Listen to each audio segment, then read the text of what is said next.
Ladies and gentlemen, we're back with another character for HSR analysis. Time for Mr. Jing Yuan, or Ying Yuan. Don't know how it's exactly pronounced, but we're here with Mr. Jing, let's say. Right? And he is a lightning erudition character. Again, what does that mean? We did an erudition character yesterday, Mrs. Himiko. And erudition means multi-target DPS. And I've, again, like always, had a brief read through this, understanding how the character works to a degree. And let me tell you that he might be one of the stronger units in the game, from my understanding, because of a few factors. But he also has a very unique playstyle. I don't think any other character in HSR has something quite like this. And so it's going to be a bit of a fun one to talk about this one. So first of all, you're going to notice that we have a large paragraph to read here. Well, we're going to start off with the large paragraph, as that is going to be like the core part of his kit. It's the talent that is the core part of his kit, and then everything else is built around it. So here's how it goes. Summon a Lightning Lord at the start of the battle. Lightning Lord has 60 base speed and 3 base attack count, and its attacks are considered follow-up attacks. That's a good thing to note, is that a large percentage of Jing's kit is considered follow-up, and it's kind of like follow-up attack damage, so that is a good way to build the character. Anyway, each count of Lightning Lord's attack deals lightning damage equal to a certain percentage of Jing Yuan's attack to a single enemy, whose adjacent targets also receive lightning damage equal to a certain percentage of damage dealt to the main target. So it's a bit more of like a 72% of Jing Yuan's attack damage is dealt to the main target, and then 25% of that 72 is dealt to the side characters. It's not like an actual like furthermore percent split, there's a main percentage and a side percentage. It's like a split essentially. The Lightning Lord's attack count can reach a maximum of 10, and then every time the Lightning Lord's attack count is increases by 1, its speed increases by 10, and then after the action ends, speed and attack count return to their base values. When Jing Yuan is knocked down, the Lightning Lord will disappear, and then when Jing Yuan is affected by crowd control debuff, the Lightning Lord is unable to take action. That is a lot to take in, and let me just kind of summarize it. So at the start of the battle, Jing Yuan will summon an extra unit to the battlefield. I believe that is how it works. It's not like an automatic AI. It is actually another unit that you use. You have attacks with this unit. I believe it's only one attack. He doesn't have an ultimate, but you use this unit like an actual other character. And this Lightning Lord NPC that you can use, rather than it is playable, rather it's not NPC, it's a playable character, has 60 base speed and 3 base attack count. So it's quite low, but there's a few caveats with that. You can alter this by using the rest of Jing's kit, right? You can use the rest of it. So let me just get into that as well. Deal lightning damage. This is a skill, obviously. Deal lightning damage equal to 110% of Jing's Yuan's attack to all enemies, and increase Lightning Lord's attack count by 2 for the next turn. And as we remember, every 1 point of attack increases its speed by 10. And you can obviously have a total of 10 attack increase, by the way. Can reach a maximum of 10, so it's quite a, you can get an extra, how much is that? If he has a standard of 3, you can get an extra 6, which is an extra 60 speed, so 120 speed in total, which is quite nice. And then onto his ultimate, deal lightning damage equal to 100 something percent or so percent of Jing Yuan's attack to all enemies, and increase Lightning Lord's attack count by 3 for the next turn. This is great so far, by the way. Just, it's a lot to take in because obviously it's a large paragraph, but a lot of your damage is based around both of the Lightning Lord and Jing attacking and using them to the kind of the fullest. But how would you do that? Well, I'm going to make the early prediction that Mr. Jing is going to be a speed-based character. You're going to want to have him to go a lot of times before the Lightning Lord has a turn. Essentially, you're going to want to try to have Mr. Jing attack enough to get the Lightning Lord's attack to a maximum of 10, 10 increase at least, to get the most value out of him, essentially. Because you're going to have the most speed and the most attack, and thus his damage is going to be at the highest possible. And that's kind of the basis of his whole playstyle, right? Lightning Lord is an extra unit. That's the one thing to understand, and that's pretty much all there is to it. It's a unique playstyle because it's 2 characters for the price of 1, and there's going to be a lot of weirdness in terms of like, not weirdness, rather I shouldn't say weirdness, but a lot of difference in how you build the character because of you know, Jing is based around attack percentage and boosting that, but then he's based around, Mr. Lightning Lord is based around follow-up attack damage, but also attack. And so it's going to be pretty finicky and pretty interesting. And I think it's going to be a very liked character because it's kind of two for the price of one.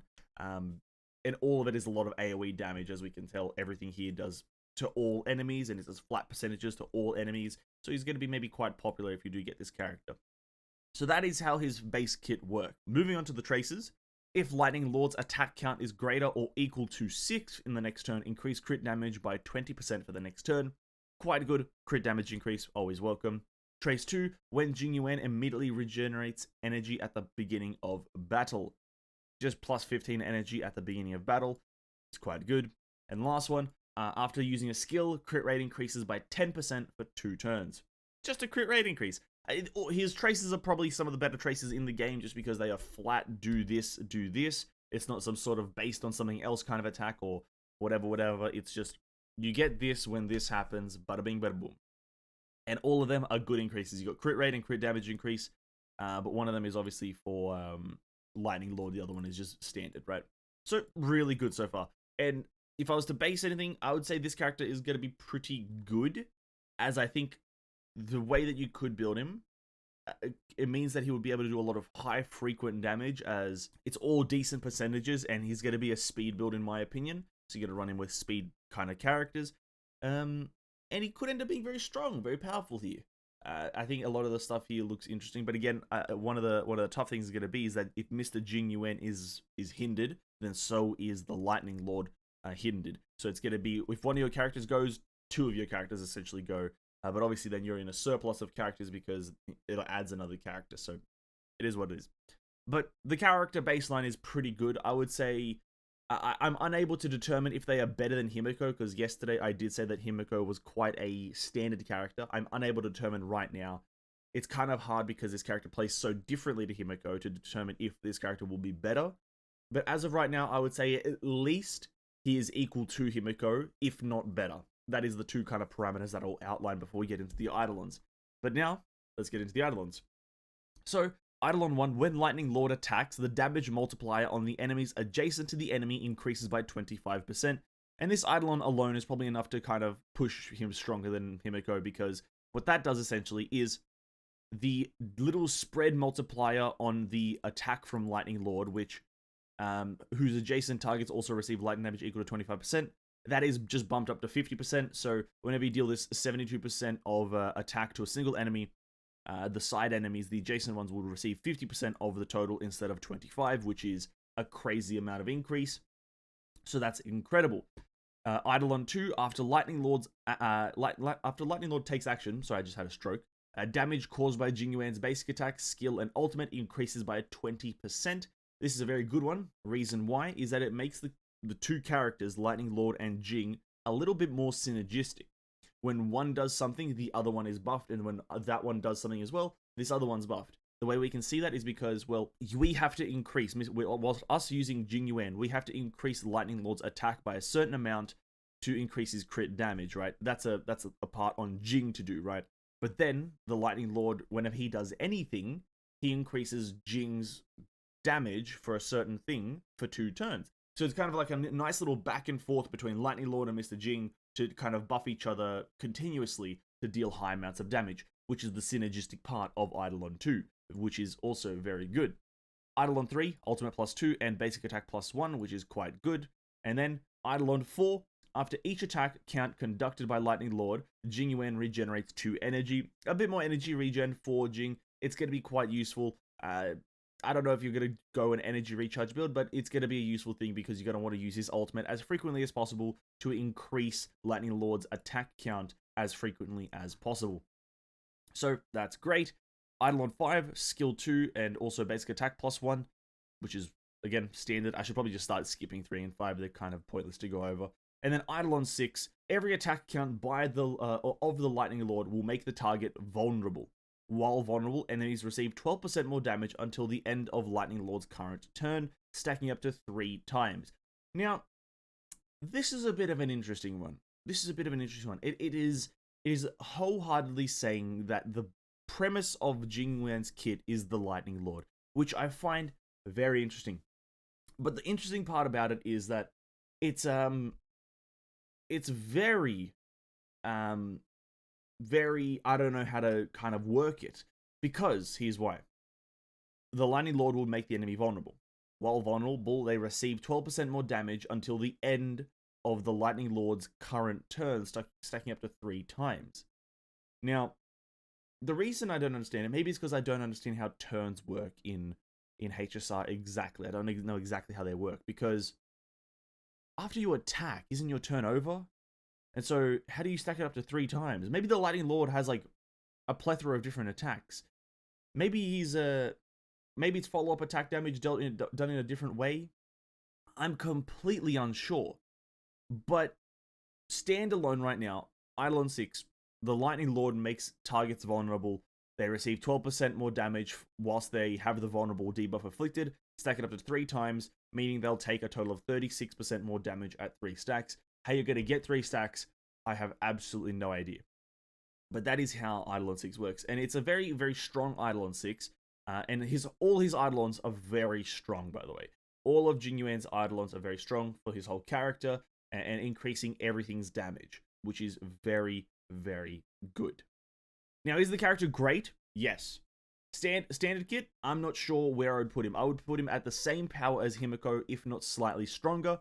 But once you start adding Eidolons to this mix, he becomes a lot more powerful. I would say he's probably one of the best AoE damage dealers in the game. For Lightning, at least. Very specifically for Lightning, but obviously in general as well. A lot of buffing, a lot of synergy between him and the Lightning Lord, and a lot of kind of like power there. A lot of damage. It's really all it is. A lot of damage. Everything is buffed. A lot of things get high percentages through Eidolons, and even the standard kit is very, very good as well. Before we go into the light codes, I just do want to preface that the Lightning Lord is going to be, again, as I've said, interesting to work with, because maybe there's other ways to trigger the follow-up attacks. It doesn't explicitly say here if there's any specific way to trigger the Lightning Lord's attacks. I'm not sure if there's, after Jing Yuan attacks, the Lightning Lord will also attack, and then he also has a turn. I'm unsure. I'm very much unsure about how the Lightning Lord will work. But for now, consider him, I'd say, an extra unit that is controllable. And then there may be other ways to trigger attacks so you can actually get that vulnerability thing going a bit better. So, yeah, that is how it is. I believe I might have missed the technique. The technique's not that great. Lightning Lord's attack count is increased by 2 at the start of the battle. But, yeah, I ignored it because it was pretty much irrelevant to any kind of thing ever. But that's that. Now, onto the light cones. Light cones, we did this one yesterday, the Erudition Characters. Before Dawn is the signature for him. It's the overpowered one. Crit damage increase, as well as a skill and ultimate damage increase. Just base, no real, strings attached. And then after the wearer uses their skill or ultimate, gain Summoner's Corp. Upon triggering a follow-up attack, Summoner's Corp will be consumed, and the follow-up attack damage increases by a certain percentage. Now, this is another part of another one of the parts that makes me believe that potentially, very, very potentially, that after Jing Yuan launches an attack, the Lightning Lord may just do his own attack, just stand alone. That's the part that makes me believe that might happen. I'm unsure if that will happen, but it's a part that leads me to believe that there are multiple ways to trigger the Lightning Lord's attack apart from just controlling him. But that, again, I have no way of confirming. There may be some gameplay out there of Jing Yuan. I haven't stumbled upon any, but yeah. If you want a little bit more clarity on it, there is maybe some gameplay footage out there that we can squizzle our way into. But this is going to be your best in slot, and also his signature. The crit damage increase, the ultimate damage and skill damage increase is incredible. And obviously you get the follow-up attack damage increase for your Lightning Lord, which is it's just great. So we're able to utilize all of Before Dawn, unlike other characters where we'll be able to utilize only like very small amounts of it. You can get it all, and this is going to be his best in slot. Will Night in the Milky Way be good? It'll be fine. It's not going to be your best, but it's going to be fine. It's a 5-star that you get buffs from whilst you are in your prime situation with Mr. Jing, which is AoE situations. So Night of the Milky Way is fine. As for 4 stars, it's pretty much the same ones as yesterday, but include Birth of the Self. You can use any of these, and you'll have a fine time. Some are a bit more specific, like Make the World Climate is only ultimate damage. The Seriousness of Breakfast requires you to kill enemies, much like the Milky Way. The Birth of the Self is a bit more follow-up damage, so this is buffing the Lightning Lord himself, not so much Mr. Jing's attacks, it's buffing the Lightning Lord. And then today's another peaceful day is just a general buff based on energy cost, which I don't believe Jing will have a high energy cost, to be quite frank with you. And as for 3 stars, any of these two will work. And that's pretty much the light cones. It's not as complex as some of the other characters as, well, he does everything, right? Mr. Jing does all things, so it's pretty simple. Before Dawn is the best 4-star, any of them really. Going to the relic sets, it's another pretty straightforward one, but there is a few options depending on how I think the character will play, at least for the planetary ornaments. As for the actual relic sets, just go for the 4-set lightning. It's going to be your best. It's going to be buffing you as well as the Lightning Lord. Yeah, 2-set is 10% lightning damage, and then 4-set is after skill, the wearer's attack increased by 25% for 1 turn. It's just going to increase your damage by a flat amount because everything's based around Jing's attack. So it's attack increase, so it's going to be good regardless. So that's great. I wouldn't blame people for using Musketeer of Wild Wheat. I would not blame people for using this one. This one is absolutely fine because it also gives you a speed increase. It's not going to be your best, I don't believe, but I would not blame you for using it. But those are the only 2 options that I would ever recommend, but mainly Band of Sizzling Thunder. As for the planetary ornament, this is the part where I think it's like okay to kind of go with a lot of different things that like he may be useful with. Talia Kingdom Banditry, Space Sealing Station, Inert Cell Soto, or Celestial Differentiator. All the ones essentially on the right here are viable. Nothing on the left. Everything on the left is kind of more defensive per se. Everything on the right though, which is Break Effect from Talia Kingdom, just flat attack from Space Sealing, crit rate as well as follow-up and ultimate attack damage on Inert Cell Soto, and Celestial Differentiator is the rest of that with 8% crit rate and basic attack and skill damage. So all of those work. As for the best one, it's probably going to be the follow-up attack damage, which is Inert Cell Soto, 8% crit rate with a crit rate dependency of 50%, and then the ultimate damage and follow-up attack damage is increased by 15%. I don't know that one will probably be the strongest for him, as I think Lightning Lord is going to play a very critical role in how he operates. So that is that. Space Sealing Station is going to be a close second as well, but yeah, Inert Cell Soto will most likely be the strongest for him. Now, that is Mr. Jing Yuan. Very simple character in terms of gearing and like other things. As for stats, speed is going to be the one you go for, I'd say. Speed is going to be a very high dependency for Mr. Jing, I believe, in my honest opinion. So you can actually stack up, all of the stacks of attack on Mr. Lightning Lord himself. So that is that.